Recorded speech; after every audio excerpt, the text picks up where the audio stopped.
আসসালামু আলাইকুম everyone. Spoken ইংলিশের ১০ম ক্লাসে আপনাদেরকে স্বাগতম। আমরা গত ক্লাসগুলোতে শিখেছি কিভাবে বি ভার্ব ব্যবহার করে প্রশ্নবোধক, হ্যাঁবোধক, না-বোধক বাক্য তৈরি করতে হয়।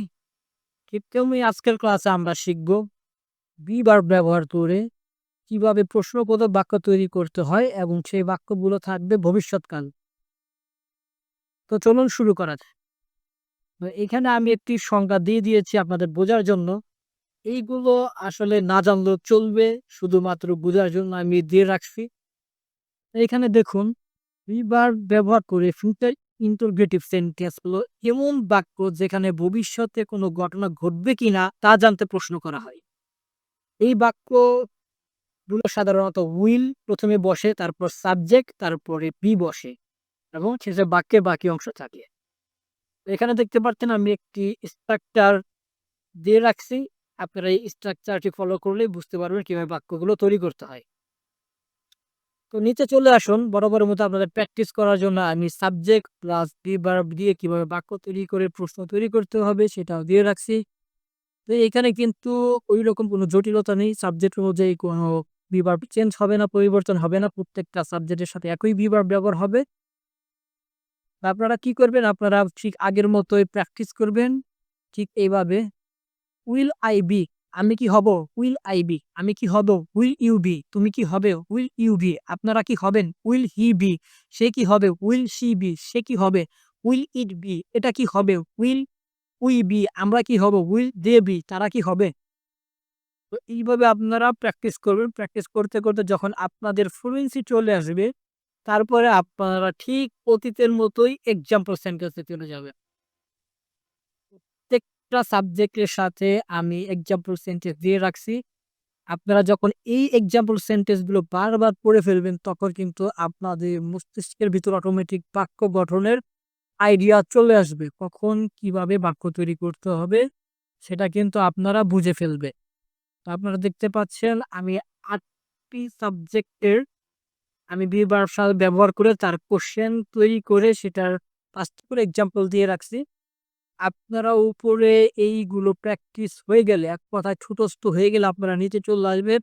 নিচে আসার পর ঠিক আপনারা প্রত্যেকটি কোশ্চেনবোধক বাক্যগুলো পড়ে ফেলবেন, একাধিকবার পড়ে ফেলবেন বাংলা সহ। তখনই কিন্তু আপনাদের ভিতরে কোশ্চেন তৈরি করার আইডিয়া চলে আসবে।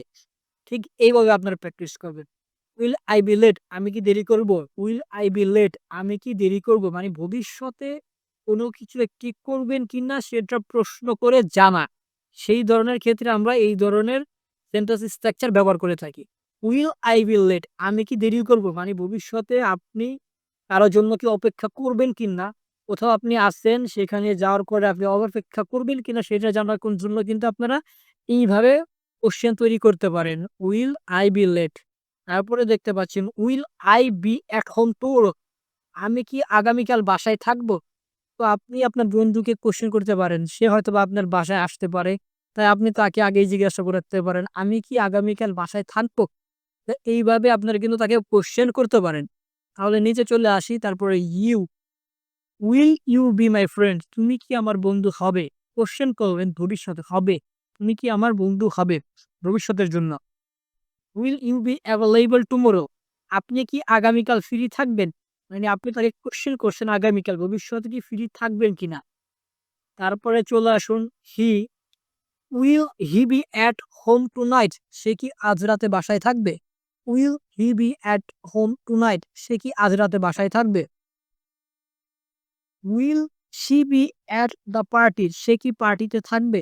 এটা কিন্তু শি দিয়ে আমরা সবসময় আ গার্লসদের বুঝিয়ে থাকি।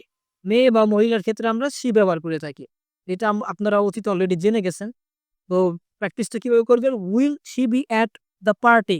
সে কি পার্টিতে থাকবে?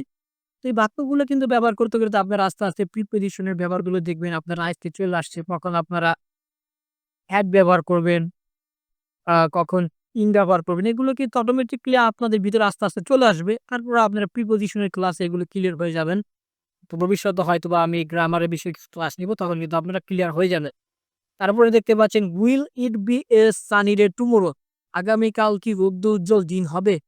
আপনি কাউকে জিজ্ঞাসা করতেছেন আগামীকাল কি রৌদ্র উজ্জ্বল দিন হবে? তারপরে দেখুন will we be ready by morning, আমরা কি সকালে প্রস্তুত থাকবো? Will we be ready by morning, আমরা কি সকালে প্রস্তুত থাকবো? তারপরে লাস্টে দেখতে পাচ্ছেন will they be at school tomorrow, তারা কি আগামীকাল স্কুলে থাকবে? Will they be at school tomorrow, আর তারা কি আগামীকাল স্কুলে থাকবে? সবাই এইভাবে প্র্যাকটিস করবেন। যখন এভাবে প্র্যাকটিস করা হয়ে যাবে আশা করি আপনাদের ভিতরে কোশ্চেন করা নিয়ে, কিভাবে কোশ্চেন করতে হবে এই নিয়ে আপনাদের কোনো দ্বিধাদ্বন্দ্ব থাকবে না। তারপর আপনারা অতীতের প্র্যাকটিস গুলো আবার প্র্যাকটিস করবেন যাতে ভুলে না যান। বারবার প্র্যাকটিসের ইংলিশে কথা বলতে পারবেন। তো সবার সুস্থতা কামনা করে আজকের মতো আমরা আমাদের ভিডিওটি শেষ করতেছি। সবাই ভালো থাকবেন, সুস্থ থাকবেন। আল্লাহ হাফেজ।